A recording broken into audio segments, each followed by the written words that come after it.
surge na administração da diretora Miriam Bolsoni. Foi uma necessidade sentida por ela, enquanto diretora e seus diretores, né, de departamentos, de comunicação com outros centros culturais que já vinham ao centro e trocavam informações, tá? E o centro ainda não tinha, e lá fora todo mundo já tinha um site, um e-mail, essas coisas. O Centro Cultural ainda não tinha.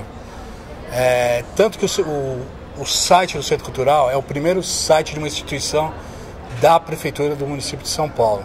Ele foi desenvolvido junto com a Prodan, né, que cuida da informática na Prefeitura do município. Essa equipe desenvolveu o primeiro layout do centro, que ela gostaria de que tivesse uma extroversão do que a gente tinha em banco de dados e dos eventos que aconteciam no Centro Cultural. A divisão de pesquisas era um lugar onde se pesquisava tudo sobre arte na cidade de São Paulo, antes da existência do Centro Cultural São Paulo. E com esse material a gente pôde fazer essas duas grandes exposições, além de um banco de dados de dança e um banco de dados sobre televisão, sobre comunicação de massa, especificamente televisão. O site ainda ele não possuía um domínio, ele era uma página dentro do site da Prodan. Entendeu? Que era uma coisa nova, estava todo mundo muito empolgado. E chegou um tempo que a gente teve um treinamento na Prodan, entendeu? Para poder desenvolver o site, porque o site ele tinha necessidade de muita alteração, entendeu? Aqui no Centro Cultural, a programação eram passadas pelas curadorias e a gente colocava no ar e fazia a manutenção de alteração. Só que para a Prodan fazer isso era muito complicado, porque era mudança de data, mudança de sala, de artista, então ficava complicado. A partir de 2001, com a chegada do Calil, que passa a ser o nosso diretor, ele consegue que o centro tenha um domínio, e ele passa a ser www.centrocultural.sp.gov.br. Isso deu um super ganho para o site do centro, ele começa a crescer. Ele passa a ser produzido no próprio centro e não mais na Prodan. E era feito tudo com muito carinho.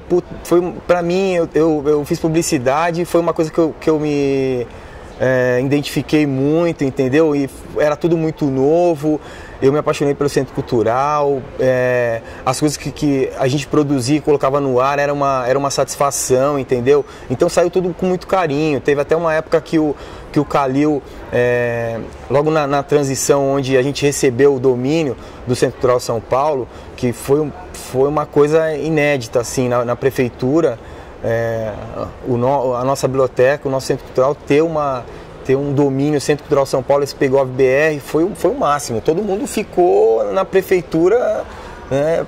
Pô, como eles conseguiram isso? Foi onde começou a se pensar na prefeitura em ter site. Posso afirmar que essa colaboração o Centro Cultural deu, né? O site do Centro Cultural, antes e hoje, da prefeitura, é um dos mais acessados. Porque o que o Centro Cultural tem de conteúdo, você não encontra em outro lugar, né? Os bancos de dados que o Centro Cultural possui, todo o material que o Centro Cultural possui, é difícil uma instituição ter.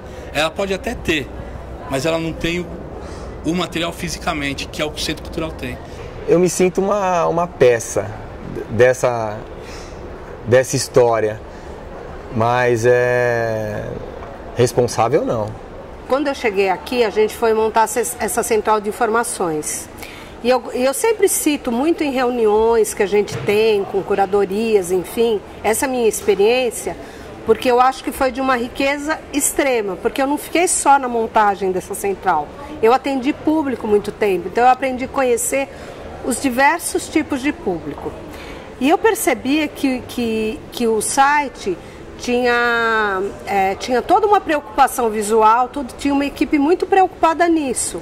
Mas ainda não tinha, até o momento, ninguém que tivesse um olhar e até a ferramenta, o conhecimento de um jornalista, de alguém assim, para que editorialmente o conteúdo fosse mais acessível a todo mundo. E na medida que o público consegue entrar virtualmente nesse espaço público, ele pode ter um a mais, que é se informar mais, é aprofundar mais algumas coisas. Primeira coisa que eu acho que a gente já caminhou bastante nisso é informar bem, sabe? É ter segurança da informação, é ter segurança que todas as pessoas têm possibilidade de entender a nossa informação, não só alguns nichos de público. A chegada do Márcio traz para o site e para o centro uma vivacidade muito grande, pelo seu conhecimento de tecnologia e pelo seu conhecimento de cultura, não só de tecnologia. No começo a gente tinha uma página estática que era atualizada na mão, né, que a gente fala via FTP, na mão, que quem fazia era o núcleo de informática, dentro dos padrões que o site do Centro Cultural tinha. O que acontecia era que, como o núcleo não era muito grande e a nossa produção estava começando a ficar grande, a gente percebeu que o site não conseguia corresponder à nossa vontade de atualização. Eu acho que esse tempo que a gente ganhou, para o nosso setor não parece muito, mas se você for pensar no trabalho que é do site de atualizar constantemente informação, principalmente num centro como esse, que muita coisa muda muito rápido, a gente poderia usar como tempo ganho um sistema de gerenciamento de conteúdo dinâmico. Uma das opções pelo software livre foi uma coisa econômica mesmo. A segunda coisa é que toda a nossa experiência pode ser compartilhada com outras áreas, assim. Por exemplo, a gente tem um sistema de sinalização digital, que é das TVs, que é tudo feito em software livre. Isso daqui a alguns meses está indo para o Centro Cultural da Juventude. A gente não tem problema nenhum de licença de passar isso para eles.